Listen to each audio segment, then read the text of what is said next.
प्रदेश में चुनावों के बाद सरकार बदलते ही बहुत कुछ बदल जाता है। कई बार तो नौकरियां भी चली जाती है। इसका ताजा उदाहरण राजीव गांधी युवा मित्रों की इंटर्नशिप के तहत लगी नौकरियां हैं। भाजपा ने सत्ता हासिल करते ही एक महीने में भले ही जनता को कुछ दिया हो या ना दिया हो, लेकिन सत्ता की कुर्सी मिलते ही करीब 5,000 राजीव गांधी युवा मित्रों की इंटर्नशिप के तहत लगी नौकरियां जरूर छीन ली और बेरोजगार करके घर बैठा दिया। ये युवा सरकारी योजनाओं को धरातल तक पहुंचाने का काम कर रहे थे। यहाँ अभी शायद भाजपा सरकार का मन नहीं भरा था कि अगले ही दिन 50,000 महात्मा गांधी सेवा प्रेरक भर्ती रद्द कर रोजगार छीन लिया। इनका काम केवल सरकार की योजनाओं को आम जन तक पहुंचाने का था। ये कौन सी पार्टी के थे, किस पार्टी का इन पर ठप्पा लगा हुआ था? ये तो सिर्फ सरकार का काम कर रहे थे। ऐसे सवालों के बीच अब नई सरकार पर आते ही विवादों में घिर गई है। करीब एक महीने पहले विधानसभा चुनाव के दौरान प्रधानमंत्री नरेंद्र मोदी ने राजस्थान के युवाओं को हर महीने 50,000 यानी 5 साल में 2.5 लाख सरकारी नौकरी देने की गारंटी दी थी। लेकिन प्रदेश में सरकार बनने के बाद युवाओं को सरकारी नौकरी तो नहीं मिली, बल्कि लगी हुई नौकरियां जरूर छिन गई।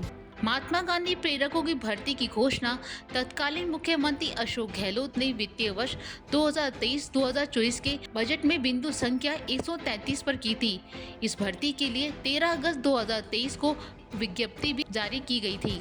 प्रदेश में व्यवस्था बदलने के साथ ही रोजगार छीनने से युवाओं में भारी निराशा है, क्योंकि मुख्यमंत्री भजनलाल शर्मा और राज्य सरकार की ओर से इस संबंध में कोई स्थिति स्पष्ट नहीं की गई है कि आखिर बेरोजगार हुए इन युवाओं के भविष्य का क्या होगा। राजस्थान पहले ही बेरोजगारी के मामले में उच्च पायदान पर है, वहीं ये मामला अब सियासत में हावी होता जा रहा है और मुख्यमंत्री अशोक गहलोत और प्रदेश कांग्रेस अध्यक्ष गोविंद सिंह डोटासरा का इस मामले में बयान दिया है, जिसके बाद ये मामला गर्मा गया है और पंचायत शिक्षक ने इन बयानों के खिलाफ पूर्व मुख्यमंत्री अशोक गहलोत और डोटासरा का विरोध किया है।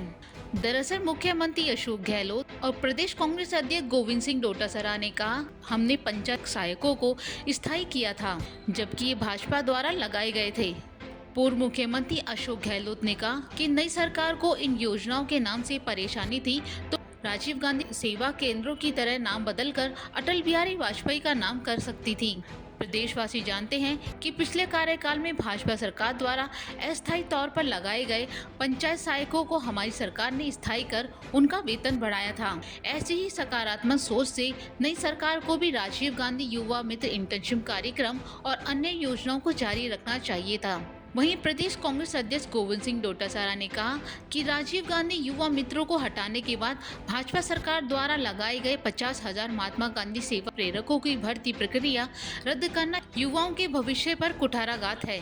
सेवा प्रेरक का काम अहिंसा, प्रेम और गांधी दर्शन का प्रचार प्रसार करना था, लेकिन जिन्हें गोडसे में विश्वास हो वो महात्मा गांधी जी के विचारों को कैसे आगे बढ़ा पाते, इसलिए उन्होंने ये कदम उठाया है। इन बयानों के बाद संयुक्त संविदा मुक्ति मोर्चा के नेता और पंचायत शिक्षक विद्यालय सहायक संघ के संयोजक रामजीत पटेल ने कहा कि शायद डोटासरा भूल गए कि चुनाव पूर्व उन्होंने पंचायत सहायकों को भाजपा का एजेंट कहा था। उसका परिणाम उनके सामने है। दोबारा उस बात को दोहराने का मतलब लोकसभा चुनाव में भी सूपड़ा साफ राजस्थान से कांग्रेस चाहती है, क्योंकि पंचायत सहायकों को स्थायी तो दूर करने की बात केवल संविदा से संविदा में रखने की बात को स्थायी कहकर उनके ऊपर जले पर नमक छिड़कने के समान है। रामजीत पटेल ने कहा कि पहले भी 14 साल में विद्यार्थी मित्रों को सरकार ने कई बार घर बैठा दिया था। सेवाएं जो इंटर्नशिप की थी वो समाप्त की। वर्तमान जो भाजपा की सरकार है उस पर एक सियासत हावी हो रही है। हमेशा से कोई भी दल आता है वो कर्मचारियों के साथ में सियासत करता ही है। हमें जानकारी मिली कि उन्होंने राजस्थान के पूर्व मुख्यमंत्री और कांग्रेस के प्रदेश अध्यक्ष ने पंचायत सहायकों का जिक्र किया कि उनको स्थायी कर दिया। और राजस्थान का पंचायत सहायकों के जो हमने लड़ाई लड़ी लंबे टाइम से, क्या कभी राजस्थान के जो विद्यार्थी मित्र थे विभिन्न सरकारों ने उनको हटाया? क्या कभी उस पर सियासत हावी रही? मैं मानता हूं कि सियासत हमेशा कर्मचारियों के साथ की जाती है, लेकिन राजस्थान के जो विद्यार्थी मित्र पंचायत सहायक उनके साथ कुछ ज़्यादा ही सियासत पिछली सरकारों ने की है। लेकिन अब एक ट्रैक पर हम लोग आए हैं। राजस्थान के पूर्व मुख्यमंत्री जी झूठ बोल रहे हैं सरासर कि राजस्थान के पंचायत सहायकों को हमने स्थायी किया, और सरकार के दौरान भी कहा जब हम आंदोलन करते थे राजस्थान के पंचायत सहायक कि वो बीजेपी के एजेंट हैं।